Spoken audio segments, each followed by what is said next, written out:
Jadi problem air ini menjadi perhatian di tingkat global. Ya, betul. Namun cenderung acap kali di level lokal. Ya. Kita kadang melihat problem air ini memicu potensi konflik juga ada. Betul, sangat. Bahkan juga menjadi polemik yang berkepanjangan karena kita tidak mampu mengelolanya. Iya, iya. Bahkan juga air ini juga menjadi komoditas politik yang sensitif juga. Betul, sangat.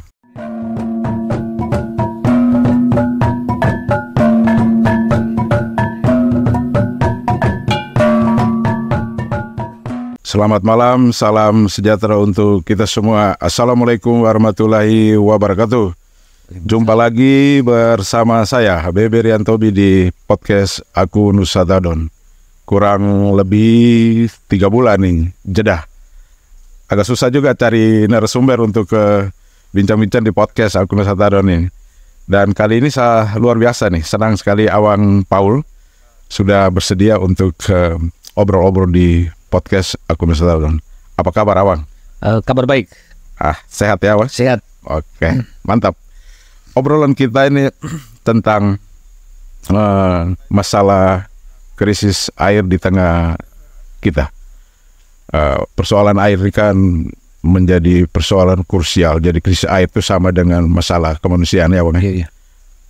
Kita tahu bahwa air itu kebutuhan vital semua makhluk hidup, tidak hanya manusia tapi tumbuhan dan hewan juga. Bahkan di level global pun, tingkat internasional pun melalui konferensi PBB dari tahun 277 ya Pak? 77, 2018 dan kemarin di Maret 2023 juga tema ini menjadi tema percakapan di tingkat global. Itu artinya krisis air ini menjadi perhatian dunia. Oleh karena itu, pikiran-pikiran besar bagaimana mengelola air ini, dan menurut Awang Paul tentu punya referensi yang cukup mumpuni untuk kita obrolkan atau kita bincangkan. Oke, terima kasih karena saya telah diundang berkenan untuk bisa hadir di podcast Aku Nusa Tadon. Terima kasih banyak. Kenapa harus dibahas soal air? Ya. Dibahas soal air. Terus terang selama ini tingkat perhatian konsen saya biasanya lebih cenderung kepada soal air. Soal air itu sudah sejak lama. Karena pertama air itu menjadi salah satu faktor bagaimana kita menangani krisis air bersih. Barangkali ada baiknya kita bisa cerita garis besar tentang persoalan air. Seperti tadi dikemukakan bahwa tingkat perhatian dunia terhadap krisis air itu sudah dilakukan sejak 1977 sampai dengan 2018, berlanjut sampai dengan 22 Maret 2023 tahun lalu. Ya, itu PBB yang menaungi seluruh bangsa. PBB itu tingkat perhatiannya sangat tinggi. Kalau tidak salah temanya tuh Nature of Water. Betul. Lestarikan alam untuk air ya. Betul, persis. Ya, betul.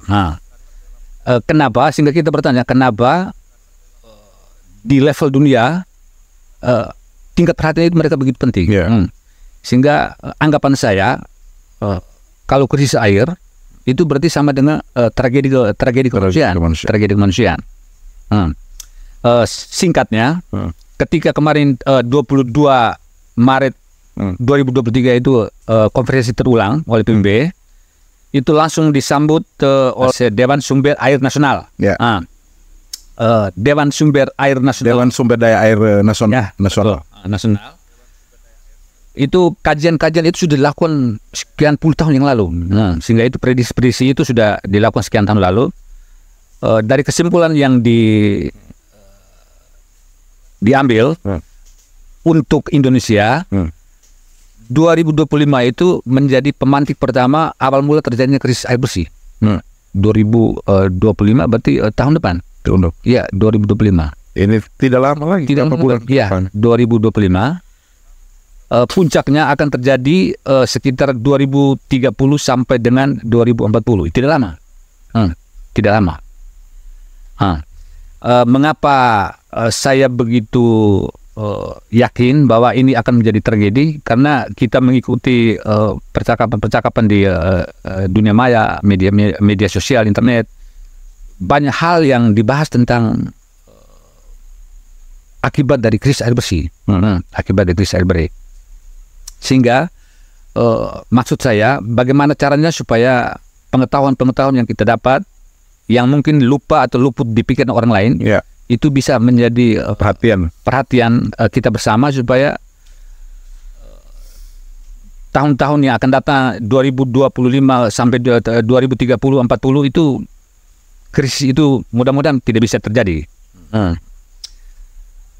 Itu mungkin pengantarawannya seperti itu.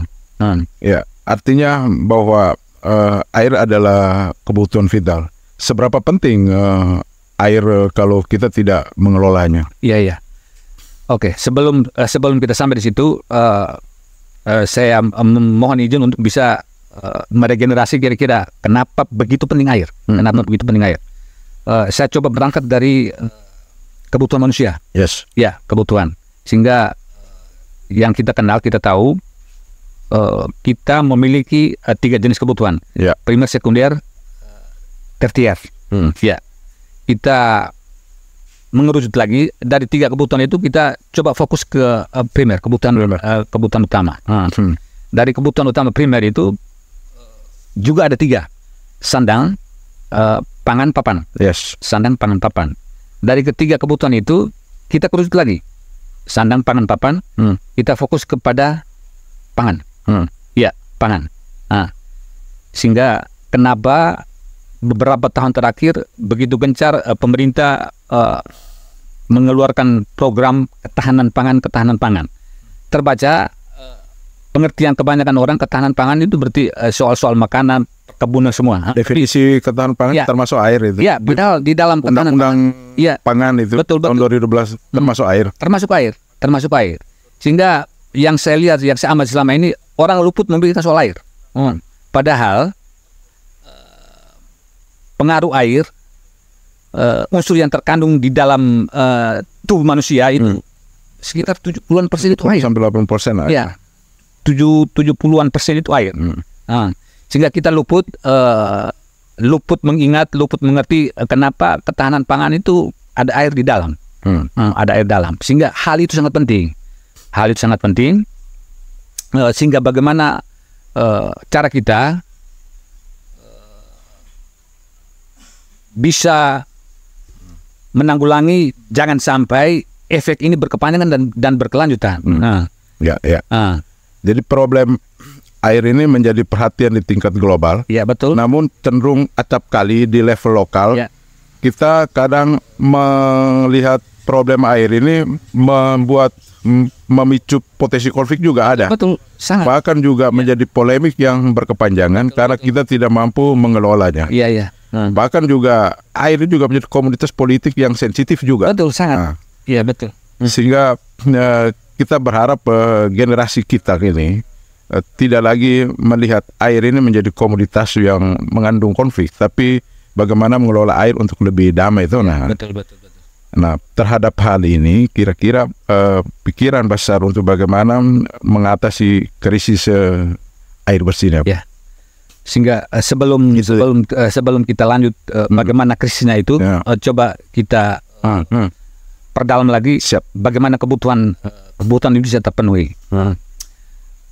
Kadang kita didoktrin untuk harus menerima suatu keadaan bahwa sudah seperti itu berarti baik-baik adanya. Contoh konkret, ini kita omong soal air. Ketahanan pangan tapi soal air. Contoh konkret misalnya di hampir semua desa rata-rata kebutuhan akan air belum sampai pada titik bebas air. Dan itu saya sangat yakin hampir semua desa. Tidak ada desa yang benar-benar merasakan bahwa mereka bebas air. Belum leluasa gitu. Belum leluasa. Sehingga pengertian bebas air itu maksudnya kapan saja kita butuhkan airnya ada. Situasi seperti ini kadang kita amini kadang kita amini, sehingga dari keaminan kita itu menjadi kebiasaan, jadi kita anggap biasa-biasa saja. Nah, contohnya begini. Nah, misalnya di Lambunga, air keluar per jam, per waktu, misalnya jam 5 sore atau jam 7-8 pagi. Nah, karena hal itu menjadi kebiasaan, jadi kita amini. Nah, padahal itu kan sebuah peristiwa yang semestinya tidak boleh terjadi di tengah bantuan pemerintah begitu banyak, suntikan dana begitu banyak, tapi kita masih belum bisa untuk menanggulangi bagaimana supaya kita bisa bebas air. Bagaimana supaya kita bisa bebas air? Setuju. Ya, sehingga karena jadi kebiasaan, sehingga kalau kita misalnya mau mandi, tunggu dulu sebentar, jam 5 air keluar baru saya mandi. Atau misalnya contoh-contoh sepele, misalnya ketika ada tamu kita mau masak, mau ngopi, tapi ya tunggu air dulu. Itu banyak orang tidak sadar. Banyak orang tidak sadar bahwa hak fundamental kita, hak asasi kita sudah dicopot. Ya, hak kita sudah dicopot. Itu hal-hal kecil yang luput dari pikiran orang, sehingga ketika dia luput, sudah menutup kemungkinan supaya tidak ada ide baru yang muncul bagaimana mengatasi. Jadi merasa nyaman dengan keadaan kurang itu ya? Ya, dia merasa nyaman. Padahal dalam keadaan kekurangan air begitu. Ya, padahal dalam keadaan kekurangan air, tapi dia terpaksa merasa nyaman karena tadi doktrinasi yang sudah dibuat sudah sekian lama waktunya berjalan, sehingga kita tetap mengamini. Sementara di tengah program pemerintah ada Pansimas yang konsepnya sambungan rumah. Ya, betul. Tapi karena tenaga teknis juga kadang kurang memahami, sehingga itu pengaruh kesediaan airnya atau memang jaringan instalasinya yang kurang efektif, sehingga pelayanannya menjadi tidak memadai. Iya. Kalau yang saya amati, krisis air ini terjadi kalau fenomenanya faktor utama memang perubahan iklim. Dan hal ini yang peristiwa perubahan iklim yang sangat tidak baik. Betul. Sangat tidak baik hari ini. Itu tidak ada alasan untuk kita punya argumen untuk mengelak, tidak bisa. Perlu ada kepekaan untuk beradaptasi dengan perubahan iklim. Iya, betul. Sehingga perubahan iklim. Climate change. Iya. Perubahan iklim, sehingga efek perubahan iklim itu tidak hanya terjadi di cuma salah satu negara. Ini hampir semua negara. Dan dampaknya itu tidak hanya masalah air, tapi sektor pertanian juga sangat terganggu. Betul. Semua sektor di ranah kehidupan sosial kemasyarakatan kita akan kena imbas. Akan kena imbas.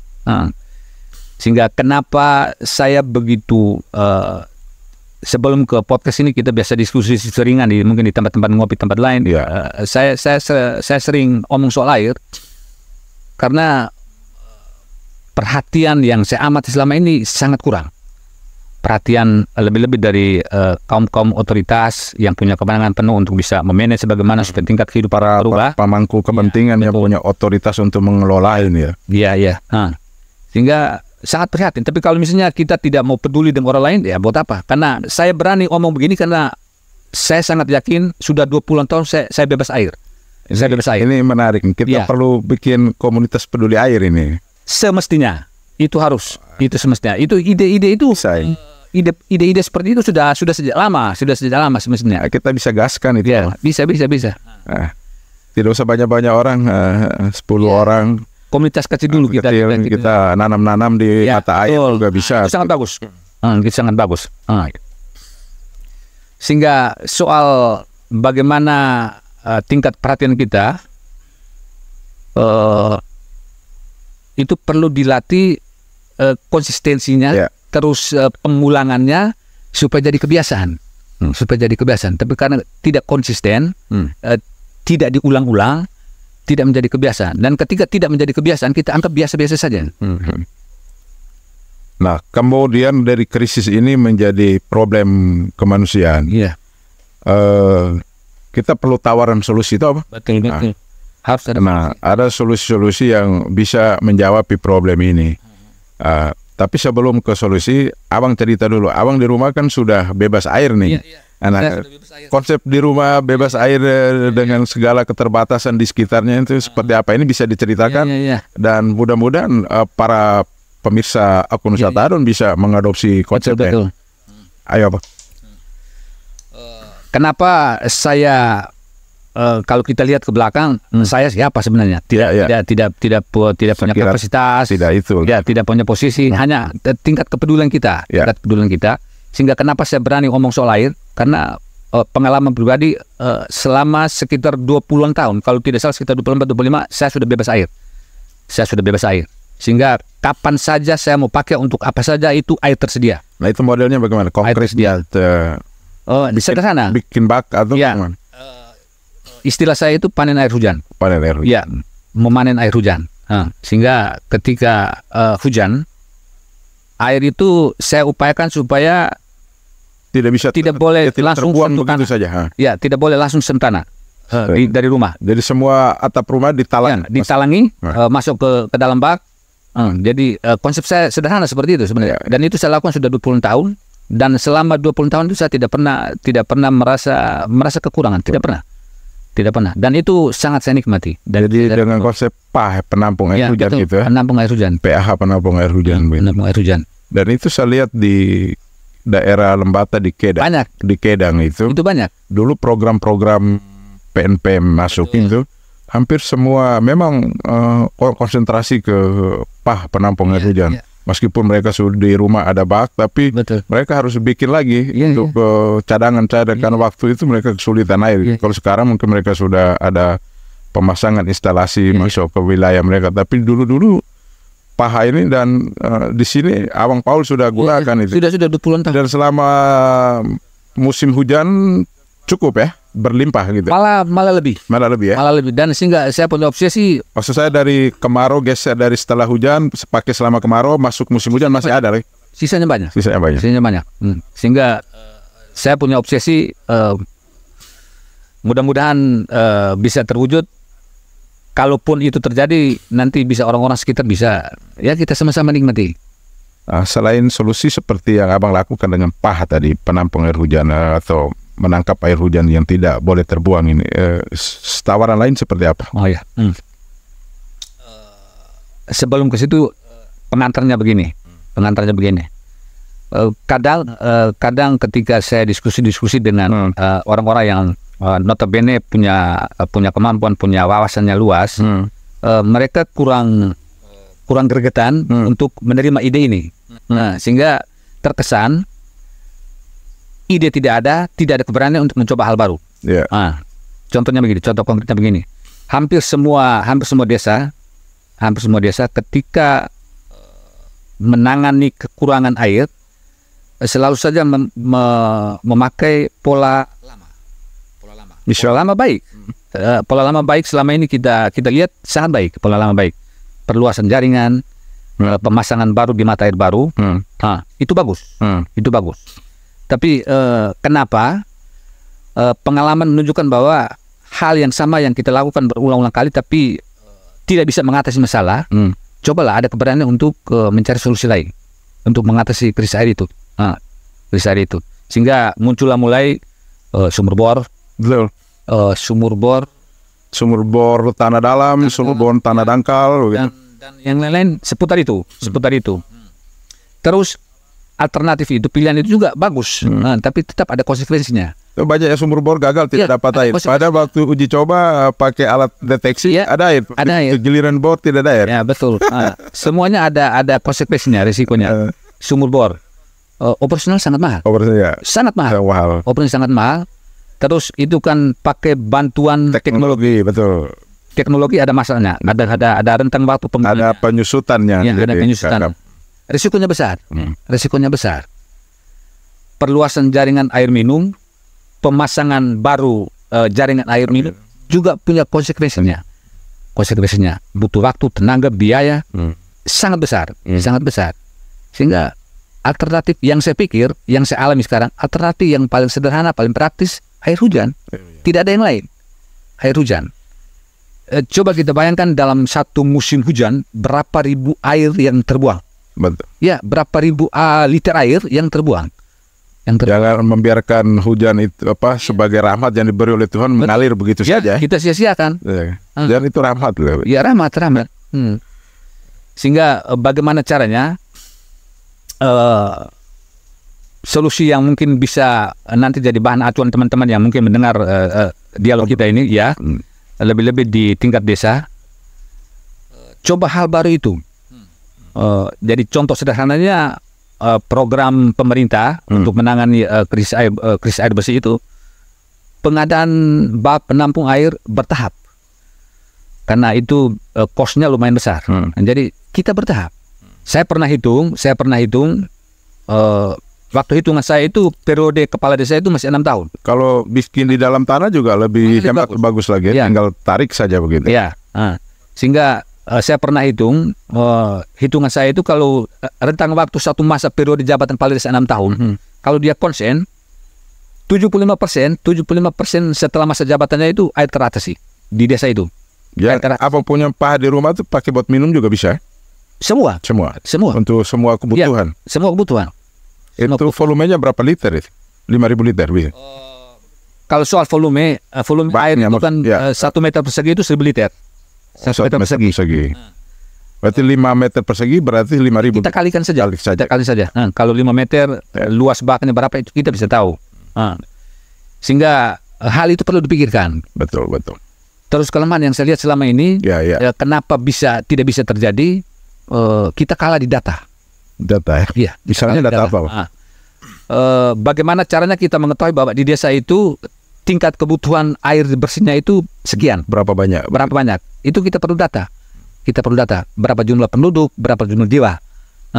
Karena kalau standar nasional itu penggunaan konsumsi air bersih per orang per hari itu standar beda. Kota desa itu beda. Tapi kalau kita di desa lah. Ya, kita ambil garis tengahnya itu sekitar 75 liter satu orang per hari.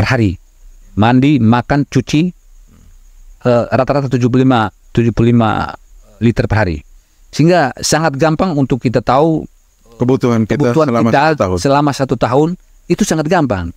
Kita lemahnya di data. Ketika kita temukan kebutuhan kita sekian, proses yang kita lakukan itu pasti periode. Tidak mungkin 1 tahun selesai. Betul, tidak mungkin. Sesuai kemampuan. Ya, sesuai dengan kemampuan anggaran. Kalau ada warga yang bisa swadaya bikin sendiri malah lebih bagus. Malah lebih bagus. Dan hal itu yang saya maksudkan, hal itu bagaimana kita memberikan penjelasan menyentuh kepada masyarakat supaya saling support, swadaya dari masyarakat terus support dari pemerintah, itu malah lebih cepat. Karena saya sangat yakin ketika kita omong soal kebutuhan air, siapapun pasti tidak menolak. Tidak menolak. Oke, ini lebih banyak kita bicara di soal menggunakan konsumsi air. Tetapi kita juga tidak boleh lupa bagaimana menjaga di mata airnya. Betul. Nah, itu pikiran-pikiran upaya untuk aksi-aksi penghijauan untuk menjaga itu juga saya lihat perhatian juga kurang sekali itu. Sangat kurang. Jadi perlu ruang itu dibuka untuk adanya semacam komunitas-komunitas peduli air ini juga masuk untuk memberi perhatian terhadap itu ya. Itu sangat penting, Sehingga sebelum sampai ke situ pengantarnya seperti ini. Saya cenderung melihat air itu sebagai energi. Sehingga konsep energi itu pasti saya yakin Aman Bebe tahu konsep energi bagaimana. Sehingga sebelum hal-hal itu kita lakukan, kita terlebih dahulu harus memahami juga filosofi air seperti apa. Filosofi air itu seperti apa.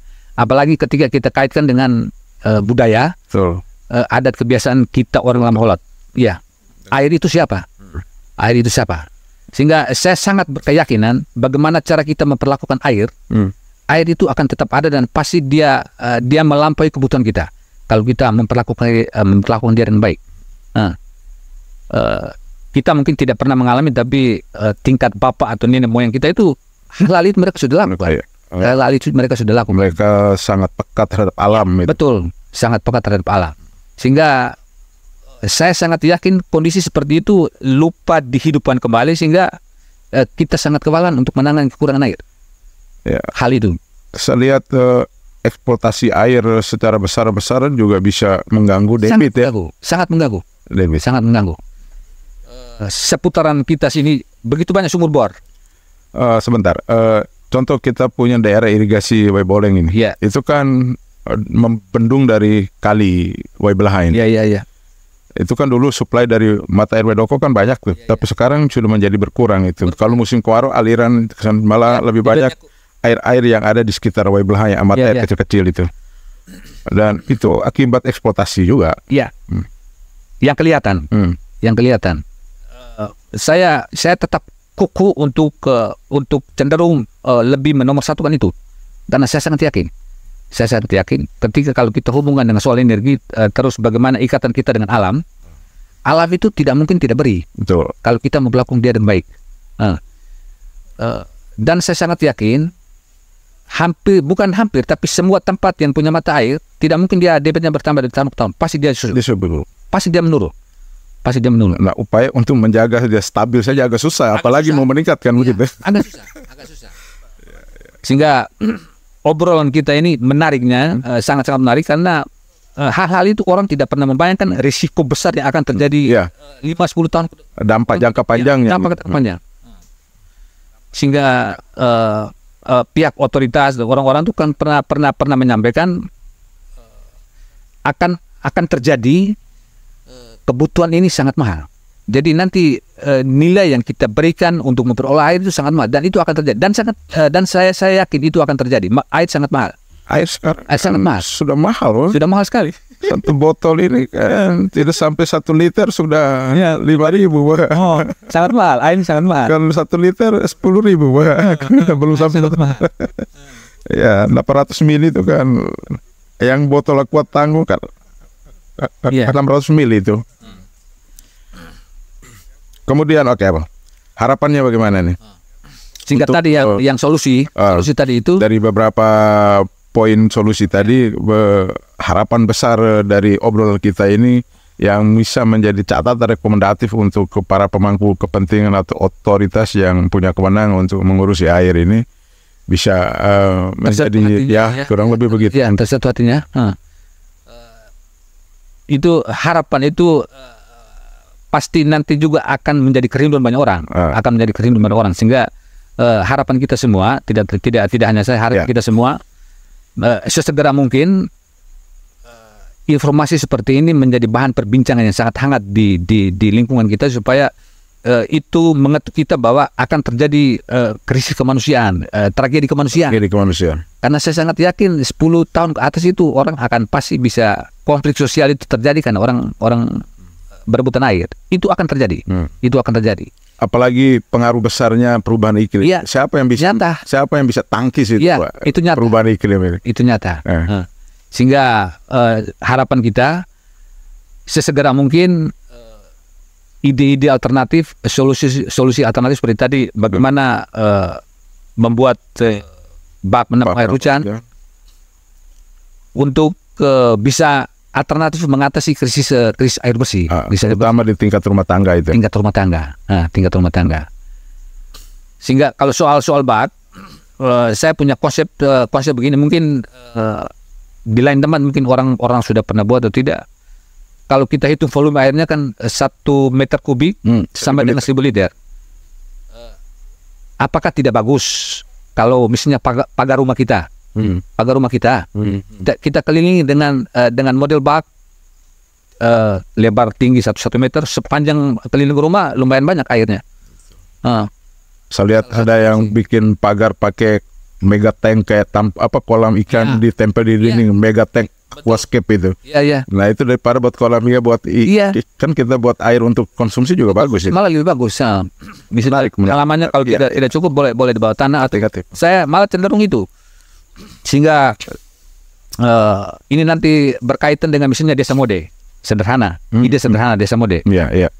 Apa berani atau apa ada yang punya ide? Ayo di desa ini kita buat bak pagar. Itu kan menjadi salah satu daya tarik yang unik. Daya tarik hal sederhana, daya tarik yang unik, inovatif. Ya, inovatif. Yang orang lain belum buat. Ayo kita rame-rame buat pagar tapi dalam bentuk bak. Saya pernah lihat itu, tapi mereka bikin dalam bentuk mega tank. Oh, iya, iya. Aquascape untuk piara ikan. Piara ikan. Jadi Iya, iya. ada sebuah tembok di pagar di dinding rumah, jadi mereka buat jadi kaca. Iya, iya. Jadi begitu kita lewat, ada ikan di dalam. Iya, iya, iya. Nah, itu nempelnya di pagar, lebarnya mungkin kurang lebih 50 sampai 30 cm juga, tapi dia tinggi 1 meter bisa. Nah, itu isinya air. Isinya air, iya, iya. Jadi kalau halaman rumah dengan pagar keliling cukup luas, bisa ribuan liter itu. Iya, ribuan liter, lumayan. Sehingga itu konsep sederhana yang bisa dilakukan. Tapi tinggal bagaimana sekarang tadi itu kita kembali kepada yang punya otoritas. Ya. Otoritas. Desa mode ya? Ya, desa mode. Jadi jangan yang muluk-muluk lah, yang sederhana yang bisa menanggapi atau bisa membuat supaya sesuatu itu bisa ditangani. Kalau mode malas repot, mode malas malah tambah repot. Gitu. Sehingga konsep itu yang perlu kita bangun, konsep itu yang kita perlu bangun. Sehingga coba tinggalkan hal-hal yang biasa yang sebenarnya tidak solutif, terus efek manfaatnya itu tidak berkelanjutan, itu ditinggalkan. Jadi tinggalkan. Perubahannya mengarah ke lebih produktif. Ya, begitu. produktif, berkelanjutan. Jadi selain konsumtif juga produktif juga dan sustainable, berkelanjutan. Betul. Itu yang harus kita pikirkan bersama. Nah, oke, terakhir closingnya, Bos. Closingnya, ya semoga tidak akan terjadi tragedi kemanusiaan karena kita kekurangan air. Ya. Jadi kita harus peka terhadap perubahan iklim ini yang pengaruhnya paling dahsyat tadi. Paling dahsyat, ya. Geseran iklim ini. Iya. Bisa berpengaruh besar terhadap masalah air. Iya. Karena perubahan iklim saya lihat tidak hanya masalah air, masalah sektor pertanian juga mengganggu, termasuk sejumlah komoditi yang tiba-tiba naik ini karena ada masalah krisis perubahan iklim seperti di daerah benua Afrika yang daerah penghasil kakao. Tiba-tiba dia gagal panen karena berubahnya iklim. Indonesia jadi mahal. Kakao di Indonesia tiba-tiba jadi mahal. Nah, itu kan pengaruh perubahan iklim. Kejatuhan durian. Jadi kita tetap menjaga air untuk keberlangsungan ya. Dan lestarikan bumi untuk air. Siap. Terima kasih banyak Abang Paul. Obrolan kita ini sangat bermanfaat dan sampai jumpa di lain kesempatan. Thank you. Thank you. Oke.